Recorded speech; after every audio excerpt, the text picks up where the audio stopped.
Teman-teman semuanya, IHSG itu sakti banget hari ini, bagus, cakep. Dia lagi nguji satu resisten kuat di level 7194 di sini ya, yang merupakan high pada 9 Juni 2022. Ini resisten sangat kuat sekali, dan IHSG tuh kalau kita perhatikan di Agustus ini naiknya candlenya udah full candle. Mau dapat bimbingan intensif belajar saham dan referensi? Bisa tanya jawab secara intensif? Yuk, daftar Mtrade sekarang di mtrade.id/whatsapp atau klik di bawah sini ya. Solid gini ya, jadi Agustus seperti yang dulu sempat saya bilang, sejak bulan Juli saya bilang bahwa Agustus ini berpotensi untuk hijau. Kenapa? Meskipun secara historikal bulan Agustus itu adalah bulan merah, monthly chartnya merah, tapi bulan ini kemungkinan besar akan hijau karena bulan-bulan sebelumnya udah jatuh lumayan dalam. Di Juli kemarin udah jatuh dalam banget gitu ya. Jadi ini naiknya udah sangat signifikan sekali. Jadi buat teman-teman yang mau investing, kayaknya ini udah ketinggian deh, udah mulai ketinggian. Jadi kita lebih cari ke saham-saham yang valuasinya murah seperti yang dibahas di seminar Cuantastik hari Sabtu kemarin. Jadi Sabtu kemarin kita bahas untuk seminar Cuantastiknya lebih ke investing.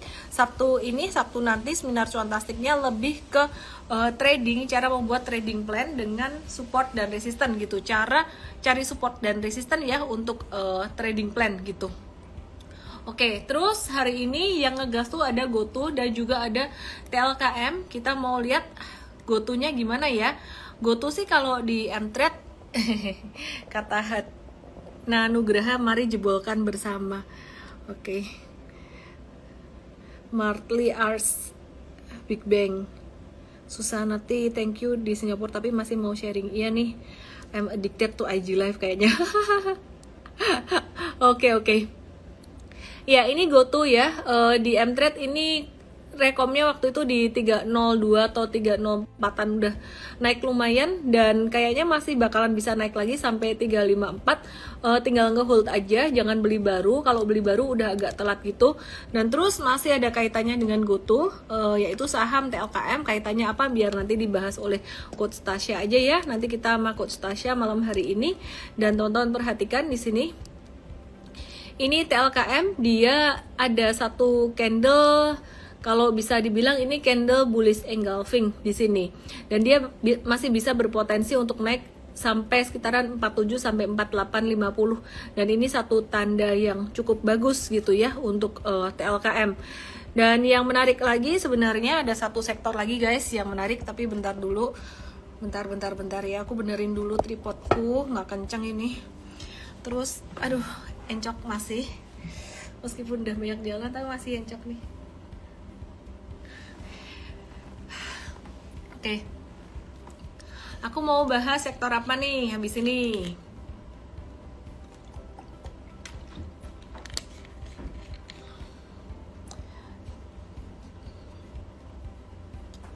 Kalau udah pernah ikut Cuantastik kemarin tentang TA, masih perlu ikut Cuantastik besok ya. Sebenarnya sih kalau Cuantastik itu lebih ke dengan yang di dulu gitu.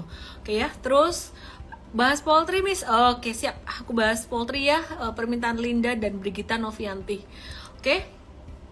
Sama Aci juga minta poultry ya. Nah, poultry ini juga bakalan dibahas sama Coach Tasya juga malam hari ini. Dan hari ini cakep banget guys. Untuk Japanya tuh keren, cakep banget.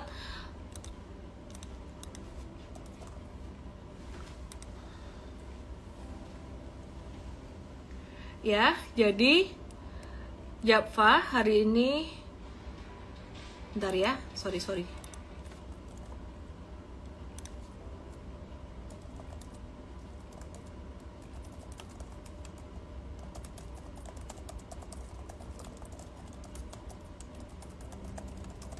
Oke, Japfanya hari ini ya teman-teman, perhatikan chartnya kayak gini. Sorry agak gempa bumi dikit ini kameranya karena nggak ada dua monitor.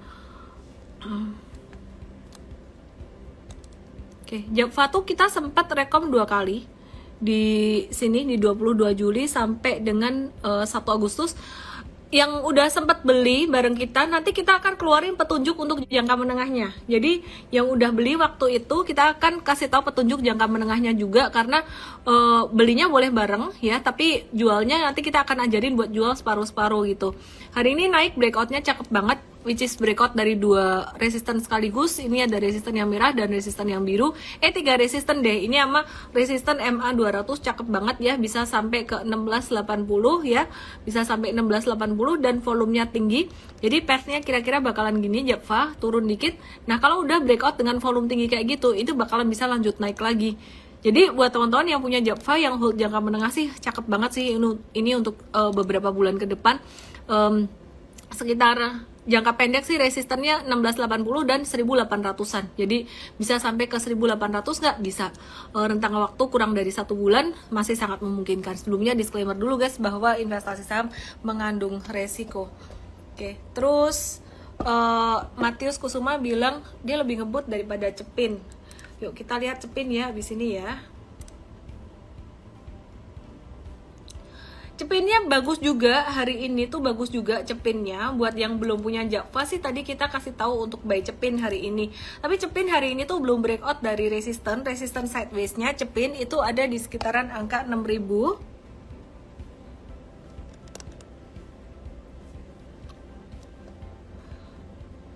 Kalau ada yang beli Japfa tadi buat swing atau jangka menengah masih bisa sih buat jangka menengah sih.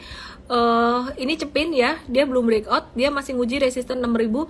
Tapi aku lihat ini volumenya tinggi, dia bakalan nyusul juga, dia bakalan breakout nyusul juga gitu, bakalan trennya bakalan bagus. WMUU gimana? Tanya Arif.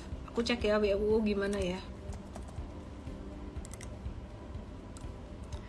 Volumenya oke sih, cuman ekornya tuh WMUU tuh ekornya banyak, jadi ekornya banyak tinggi-tinggi di atas gitu, jadi volatility-nya ya gitu deh, agak-agak tinggi.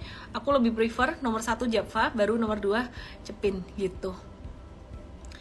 Ada yang bilang Cepin sebelumnya double top. Enggak, kalau double top tuh dia di atas. Sekarang kalau Cepin tuh dia udah punya apa ya, kalau aku bilang sih dia sebenarnya lagi membentuk pola rectangle dan belum breakout dari pola rectangle-nya. Japfa sekarang ada bisnis beras, oke ya nanti kita bahas ya. Aku sih sebenarnya mikirnya logikanya gampang aja sih, saham apa yang belum naik gitu. Sekarang valuasi saham-saham tuh udah pada tinggi, yang big caps udah pada naik semua. Yang belum naik apa?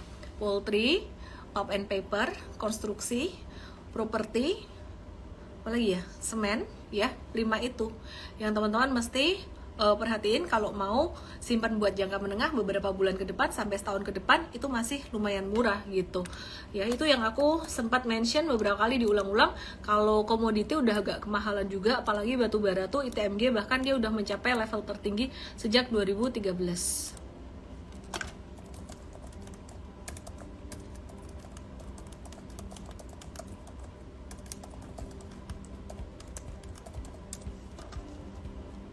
Ya.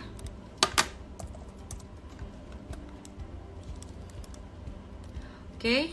Nah, ini SMBR tadi tuh dia keluar candle hijau, volumenya oke. Ini sahamnya Geng Bali. Geng Bali mana suaranya? Ini SMBR, aku ke semen. Dan ini volumenya tuh cakep banget, dari sini 29 Juli, 4 Agustus, 8 Agustus, 12 Agustus, 18 Agustus. Ini volumenya tinggi, hijau volume tinggi, hijau volume tinggi. Jadi ini masa akumulasi yang cakep banget ya buat teman-teman, buat jangka menengah sih menarik banget untuk SMBR buat diakumulasi gitu. Oke. Yeay. Pak Teddy, yeay. SMBR besok jebol 500. Asal nggak jebol 478 aja ya, 500 oke lah. Oke, terus apalagi ya? Enaknya apalagi ya? Aku mau cek saham ini dulu, bentar. Kalau bagus aku kasih tahu. Oke, kita lagi nge-watch Panin Group lagi. Panin Group tuh lagi di retracementnya, PNIN dia lagi di area koreksi Fibonacci 38,2%, kayak gini patternnya.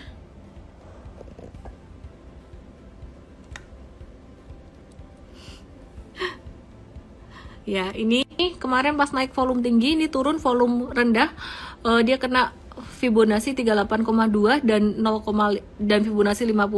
Nah ini bagus nih gitu, ini koreksinya cukup oke. Buat teman-teman yang baru belajar tentang saham, analisis teknikal, jangan dianggap kayak rumus hitung-hitungan 1 tambah 1 sama dengan 2. Ada nggak sih strategi yang paling akurat? Sebenarnya strateginya tuh cuman ngebaca tren aja, kayak kita baca GPS gitu. Baca tren tuh buat tahu kita posisinya tuh di dalam cycle tuh di mana. Ini dijelasin lengkap banget di workshop Super Trader. Workshop Super Trader baru aja beberapa waktu kemarin ya, beberapa pekan kemarin gitu. Jadi belum akan diadakan lagi di Singapura. Iya bener Pak David. Oke. Terus selain PNIN kita lagi pastinya nge-watch untuk grup panin yang lainnya. Nggak PNLF sih, kalau PNLF dia udah breakdown gitu. Kita lagi watch untuk PNIN itu sendiri dan juga PNBS. Oke. Terus MNC Group pada request juga kita akan cek untuk MNC Group. Ini MNCN sebenarnya tuh kemarin kita cut loss karena mathematical stop loss ya. Mathematical stop loss ini apa? Dia udah ngelewatin 5% gitu batasnya. Jadi kita cepet-cepet batasin risiko waktu itu. Tapi sebenarnya dia sideways-nya ke bawah tuh volumenya juga masih kecil. Jadi kalau teman-teman mau lihat kayak gini.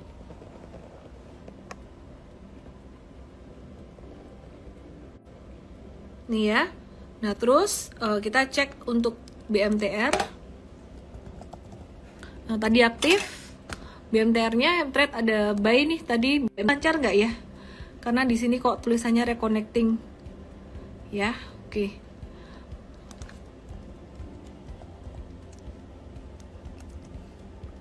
PNBS OTW 82 kata Pak Teddy. Wah, Pak Teddy punya barang ya. Oke. Sejujurnya saya bantu nge-hold MNCN masa. Makanya ya, jadi nggak turun-turun ya. Siapa nih tadi yang nge-hold MNCN? Pak Matius Kusuma. Oke, jadi kalau ditanya, ya meskipun jalan-jalan edukasi nggak ketinggalan David Alay bener. Kalau ditanya aku lagi watch koneksi oke nggak ya?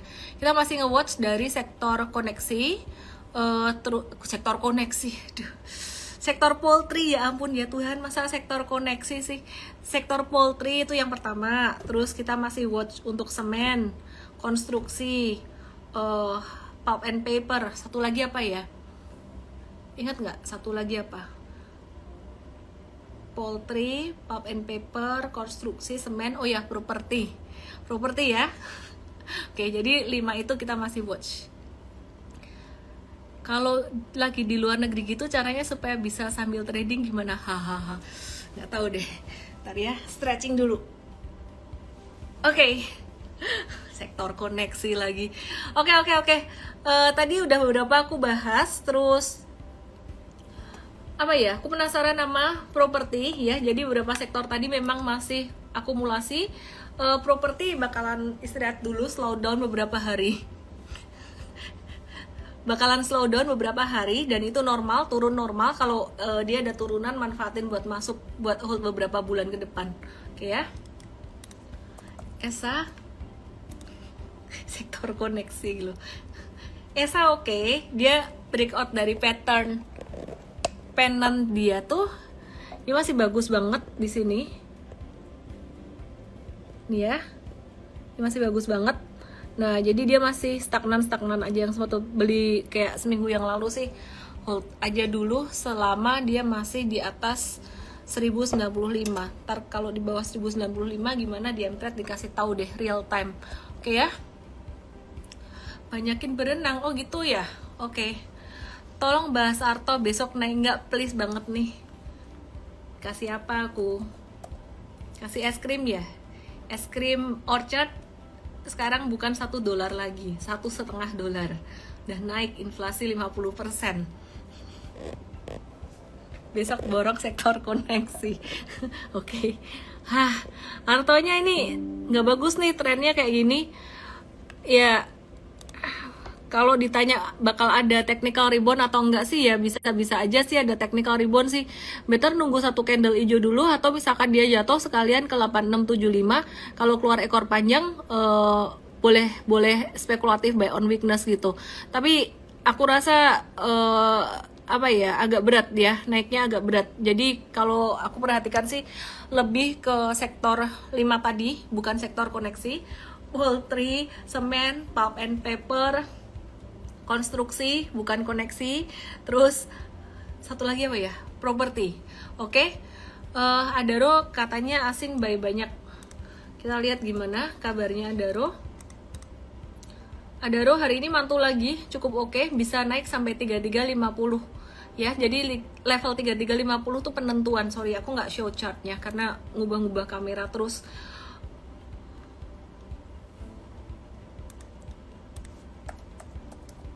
Bentar ya. Malindo Feedmill juga oke. Daripada WMUU, aku sih lebih prefer Malindo Feedmill. Tapi nomor 1 tetap Japfa. Setelah itu baru Cepin yang menarik. Oke. Hari ini asing net buy itu lumayan banyak, 1,21 triliun. Di BCA 354 miliar, 354,1 M. Bank Mandiri 237,9 M, Telkom 215,7 M, BNI 101 M, dan AMRT. Yang menarik AMRT nih 47,4 M. Yuk kita lihat AMRT gimana yuk. Jadi tadi pagi tuh Bank Mandiri udah sempat naik ngerek IHSG, tapi kemudian agak-agak turun lagi. Nah kita lihat AMRT ya.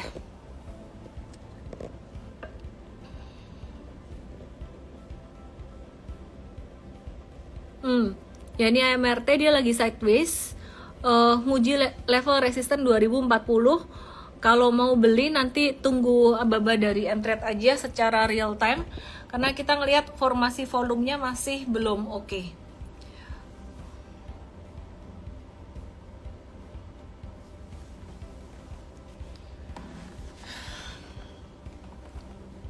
Oke. ASII penutupan ngeri geraknya, kata Andre Susanto 80.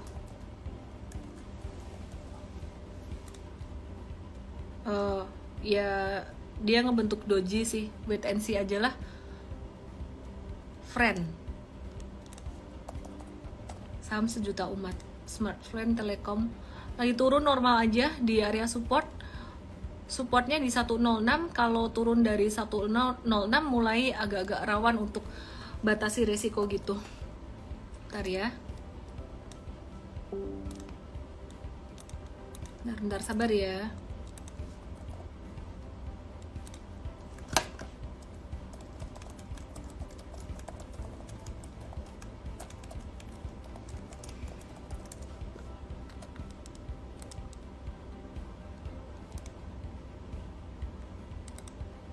Oke. Aku invite Coach Tasya ya. Aisyah sama Indi. Tolong liatin Aisyah sama Indi. Aisyah bentar. Oh, Aisyah ada akumulasi. Ada akumulasi. Kita akan watch juga ya di mTrade ya. Ya, tapi belum buy dulu. Kita watch untuk Aisyah. Terus kemudian tadi ada yang minta diliatin Indi. Guys, sabar ya. Jangan kemana-mana. Aku connect ke wifi dulu. Mesti login dulu. Nggak usah.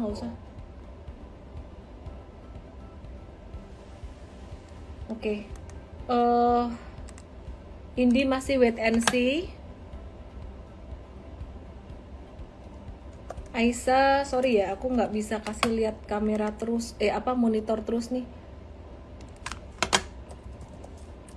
BBHI gimana, masih sideways aja sih di bawah. Kita akan watch juga sih BBHI. Sabar ya guys, aku pasang wifi dulu.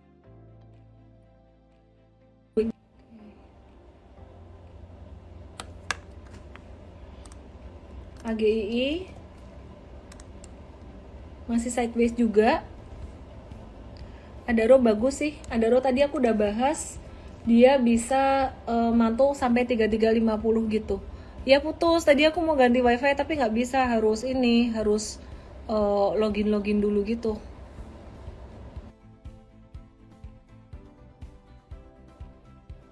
Watchlist-nya tadi aku udah mention ya guys, sektor apa aja, terus tadi ada saham apa, grup apa, tadi aku udah mention juga, detailnya ada di morning briefing MTrade.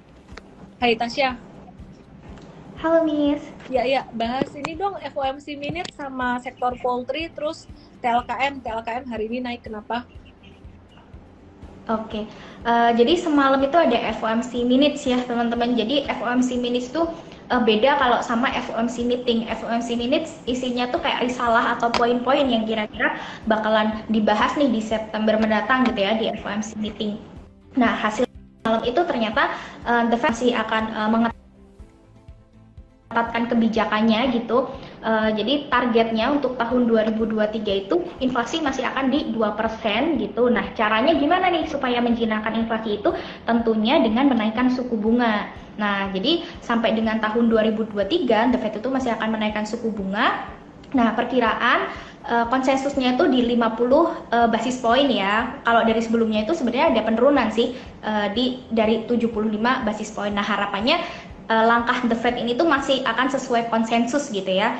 Nah, dan satu lagi langkah The Fed kebijakannya itu juga dengan itu naik dua kali lipat, jadi 65 miliar US dollar untuk treasury dan 35 miliar di mortgage backed securities gitu. Jadi ya memang hal ini nadanya cukup bearish gitu ya, makanya juga semalam bursa Amerika itu sempat terkoreksi gitu. Tapi sebenarnya rencana ini tuh tetap mengacu pada gimana cara The Fed itu biar bisa menjinakkan inflasi. Nah, kita sudah lihat juga di bulan Juli kemarin inflasi berhasil melandai gitu ya teman-teman, berhasil ke 8,5% dari sebelumnya itu 9,1 ya. Harapannya dengan The Fed yang terus menaikkan suku bunga sampai 2020 terkendali. Bahas Telkom juga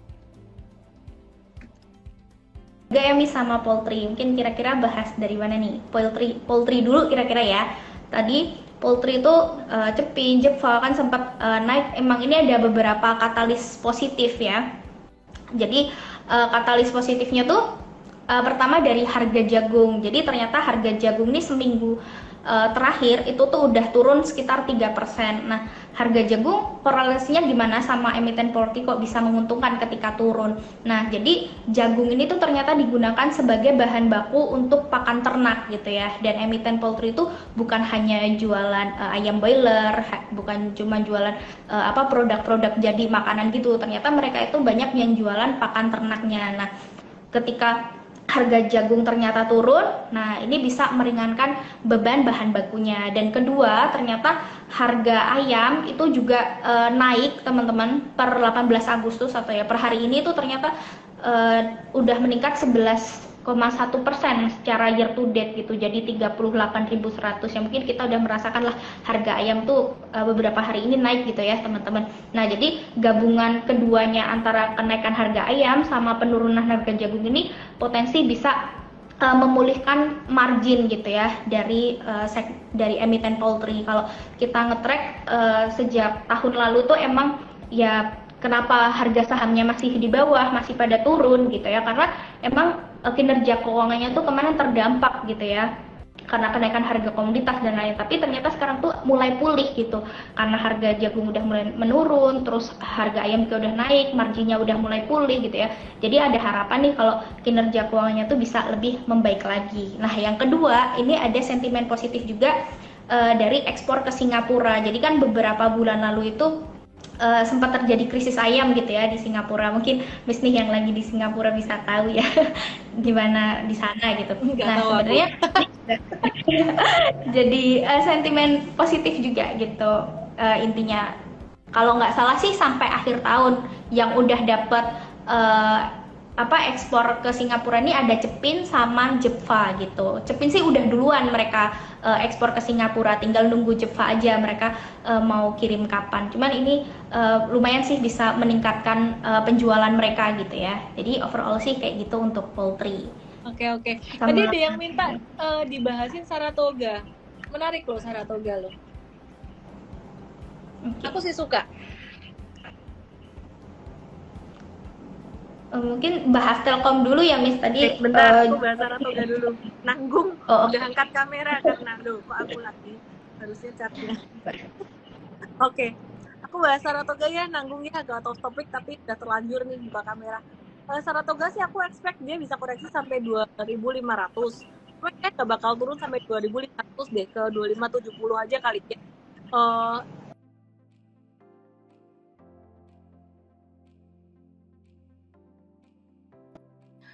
Sebenarnya kita ada hold yang jangka menengah tuh modal bawah di sini nih, sekitar 2.500-an tuh kita ada hold ya. Jadi kalau misalkan dia ada koreksi lagi, ini kita akan manfaatkan untuk buy, akan remain untuk jangka menengah maupun untuk jangka pendeknya.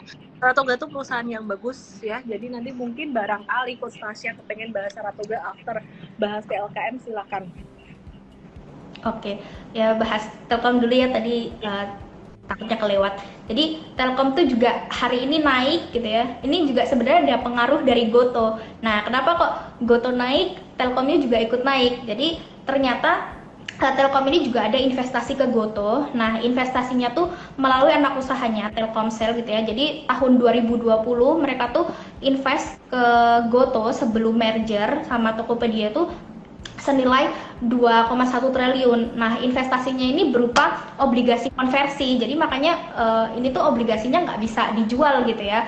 Karena mereka harus nunggu sampai dengan jatuh tempo. Nah, jatuh temponya itu sampai dengan 2023. Nah, sampai per akhir Juni kemarin itu ternyata mereka udah membukukan keuntungan yang belum direalisasikan tuh sekitar 305 miliar gitu ya. Jadi kalau kita nge-track aja gitu ya, Juni itu mereka udah mendapatkan keuntungan gitu ya, apalagi ya sekarang ketika harganya itu naik gitu ya. Jadi memang ada ini korelasi gitu, ketika Goto naik, Telkom pun juga bisa keangkat naik gitu. Nah, selain dari investasi itu juga, kenapa sih Telkom investasi ke Goto? Ternyata itu tuh untuk mensinergikan ekosistemnya juga gitu. Jadi ya ini bisa jadi satu langkah positif lah, mengembangkan ekosistem digital gitu ya.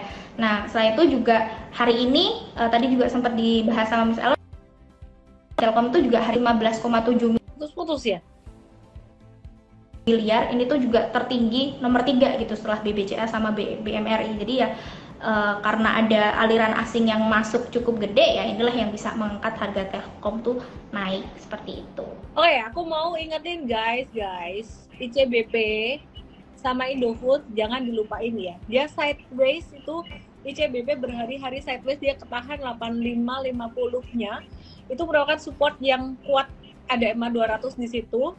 Cuman ketewel sekali doang pas tanggal 10 Agustus dan habis itu stagnan di situ. 8550 ini jadi area penentuan buat ICBP. Kalau turun dari situ ya,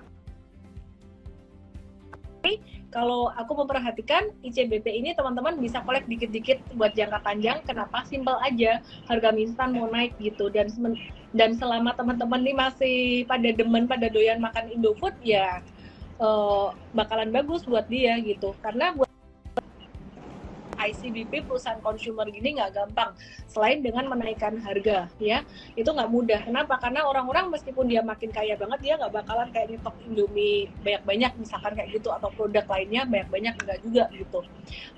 INDF gimana? INDF sama, kalau INDF supportnya di 6475, kalau dia masih di atas 6475 tuh masih oke. Dan kalau aku perhatikan sebenarnya inflasi juga akan membuat INDF ini untuk menaikkan harga produk dia ya, jadi revenue-nya bakalan semakin naik. Sedangkan untuk harga komoditas sendiri, apakah masih akan terus naik? Batubara masih akan terus naik? Ya, masih akan naik sih, komoditi super cycle tuh masih akan naik. Tapi di sini dibarengi dengan kenaikan harga produk, ya udah nggak apa-apa. Gitu, jadi masih bisa tercover gitu ya. Oke.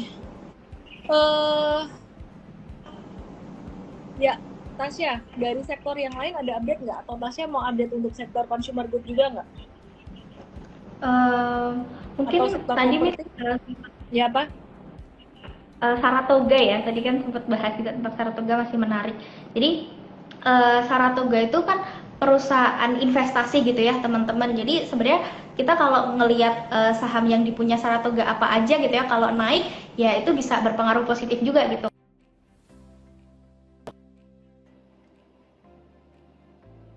BIG gitu ya, MPMX itu beberapa hari lalu kan juga sempat naik gitu ya. Jadi ini yang membuat kenaikan dari saham Saratoga. Kemudian kalau kita lihat lagi kenapa Saratoga ini juga masih menarik dan mungkin ya kita bisa pertimbangkan gitu ya kalau untuk investing, itu salah satunya tuh dari valuasi gitu. Nah, dan menariknya kalau Saratoga ini kan karena dia termasuk saham, termasuk perusahaan investasi, jadi kita memvalue-nya tuh pakai net asset value gitu ya. Dan net asset value-nya dari Saratoga itu atau jumlah kelolaan dari saham-sahamnya itu ternyata masih di 4.691.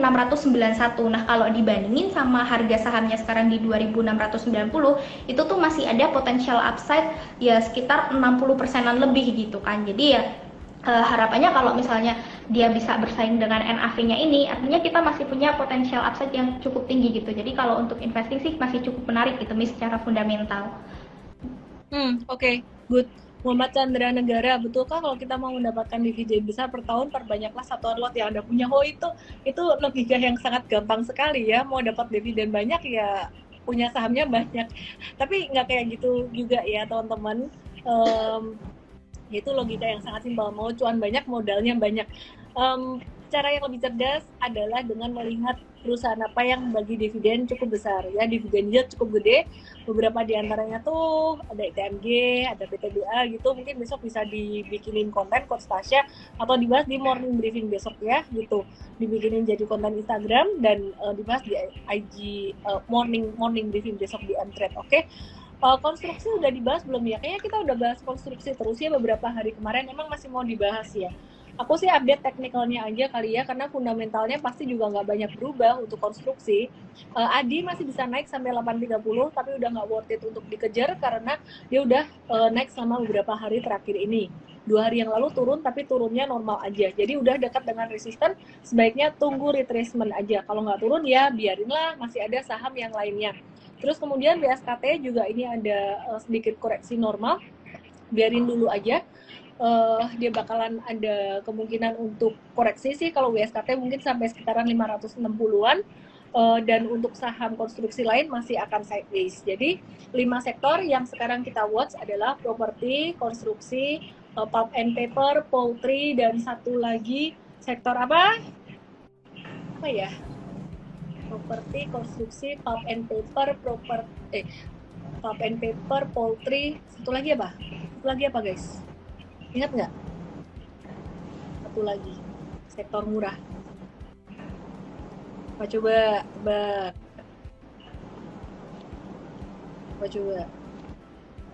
Properti, konstruksi, pulp and paper, poultry, satu lagi apa?